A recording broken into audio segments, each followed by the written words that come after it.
G'day champions, I'm Jax, this is J&D Creations, and today we're going to head off on another Aussie tool review. I've even got a uniform for this now. So we're going to have a look at the WL-V1100C, also known as the big blue tool in the corner that makes wood go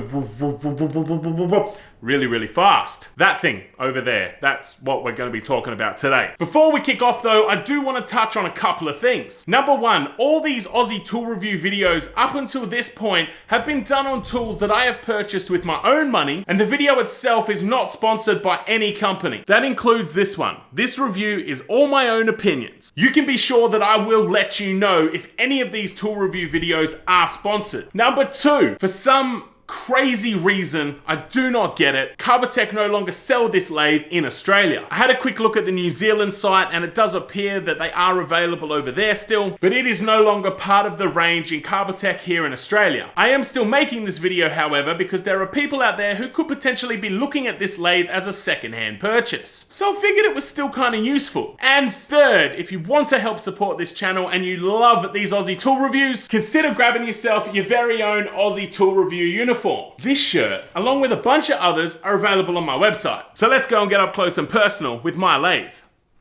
This is the WL-V1100C. So the WL references wood lathe, the V references the variable speed of the machine, the 1100 is the maximum length you can have between centers, and the C, well, I don't really know what that references. Now this is my first full-size lathe, and prior to this I used to run a WL-B440H, which is the little baby lathe from Carbetec. I began taking on projects that were starting to push that lathe past its capacity, and that's when I upgraded to this. Now given that I work out of a home workshop, power consumption is quite important. All of my machines run on 10 amp plugs, and this lathe is no exception. With a 1.5 horsepower motor, your RPMs range from 50 all the way up to 3,790. Opening up this cover here grants you access to the drive belts that you can alter to adjust your torque and maximum RPM. This sticker right here is really quite handy, so you don't have to go digging through an instruction manual to find out the configuration that'll work best for you. The control panel is super easy to operate. You've got your on and off buttons just there. You've got your forward drive as well as your reverse drive, your electronic variable speed adjustment, and your locking pin to allow you to rotate the headstock. This lathe also has a magnetic emergency stop button that you can position to allow you access to cut the power from anywhere.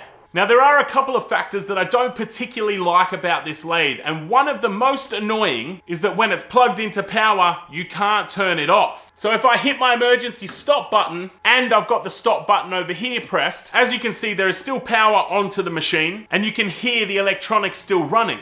Can you hear that noise?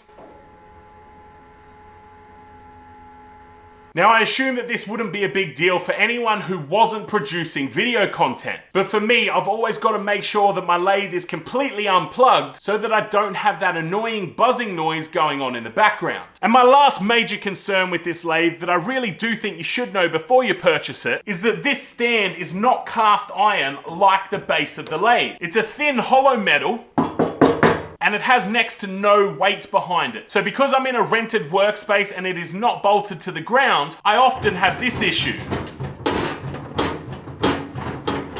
Now I think this lathe would be in a whole different category if that base had some real heft about it, but unfortunately it doesn't. So if it's not bolted into the ground, it is likely to move when you are turning bigger pieces. As soon as I buy a shop, this baby will be bolted into the ground because I have some massive pieces of Jarabelle that I want to turn. Speaking of massive turning, your over the bed turning capacity on this is 406 millimeters, which is a fairly decent size. If you're looking at your first lathe and you don't understand what over the bed capacity means, it's basically the distance from the center of your headstock to the base of your lathe bed doubled to give you your full capacity. However, I pointed out before that this lathe has a rotating headstock. This means that if it was bolted into the ground and the lathe was nice and secure, your maximum turning capacity is essentially from the center of your headstock to the ground doubled. When you buy this lathe brand new, it comes equipped with an outboard turning attachment as well. This allows you a hell of a lot more flexibility with where your tool rest can actually reach. I haven't actually used this outboard attachment very much because, as I said, my lathe is not yet bolted to the ground, so if I was to apply force out here on the tool rest, there's a very good chance the lathe would tip over.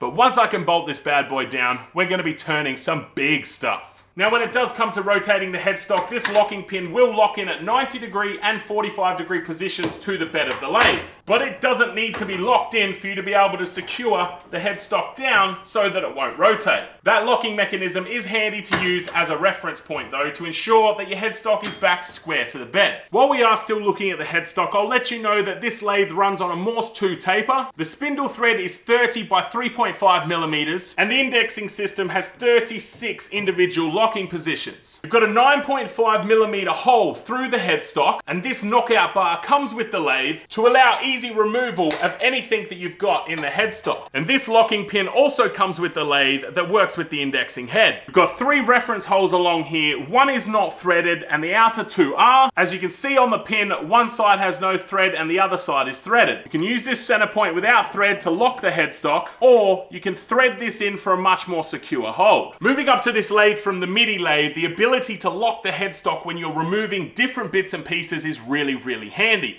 especially when you're trying to get faceplates off. You also get this spanner that comes with the lathe as well that fits onto the faceplate. But if you're buying this secondhand, I don't know what's going to be coming with it. When it comes to your tailstock, you've got 100 millimeters of advancement there, with the measurements printed directly there on the shaft. This can be really handy when using a Jacob's chuck to measure how deep you are drilling into your piece. Now overall for this lathe, you're going to need a workshop footprint of about 1800 mil long by 600 wide. You'll also need a height of about 1400 millimeters if you do plan to put shelving or something like that on top of it. The shipping weight of this lathe comes in at just under 200 kilograms. And I can tell you from experience, it is extremely difficult to set up by yourself. If you can get a friend or someone to help you out, I would highly suggest doing that. This lathe has been an absolute workhorse for me, and when I started this channel, wood turning was the foundation of what I was doing. I quickly outgrew my little MIDI lathe, but this upgrade right here has been absolutely phenomenal. There are a couple things I would change if I could that I've already mentioned to you guys, but they are not major things that I can't deal with. The power of this machine is awesome, and the overbed clearance combined with the maximum length you can turn is really fantastic. When Carbetec was selling these lathes in Australia,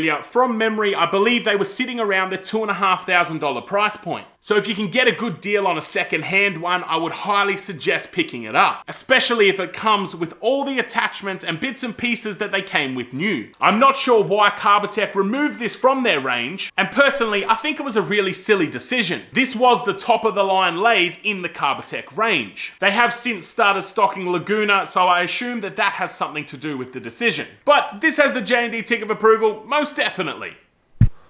So champions, that is the WL-V1100C. It's an absolute workhorse of a machine in my workshop, and even though it does have a few small limitations, those will be overcome once I can buy my own workshop and I'm not renting. Apart from the constant buzzing noise. If that's going to be a problem for you, perhaps this might not be the lathe for you. But as I mentioned, I think that's only an issue for me because I produce video content and I don't want that noise in the background of everything. I absolutely love this tool. It was one of my first big upgrades when I was finally able to start getting bigger machinery, and it does everything I need it to do. So that's it for this Aussie tool review, guys. If there's anything in this workshop that you would like reviewed, please leave me a comment down below and I'll get that sorted for you. Remember, if you do find value in these reviews and you want to help support what I'm doing, please check out my website, grab yourself a t-shirt, or maybe just watch the video like 400 times, ads included. If you're not subscribed already, make sure you hit that subscribe button and ring that little notification bell. I'm going to queue up some other reviews for you just here, and as always, we're going to let YouTube leave its opinion for you right here. Stay safe, guys. Look after yourself. Until the next one, I will see you later.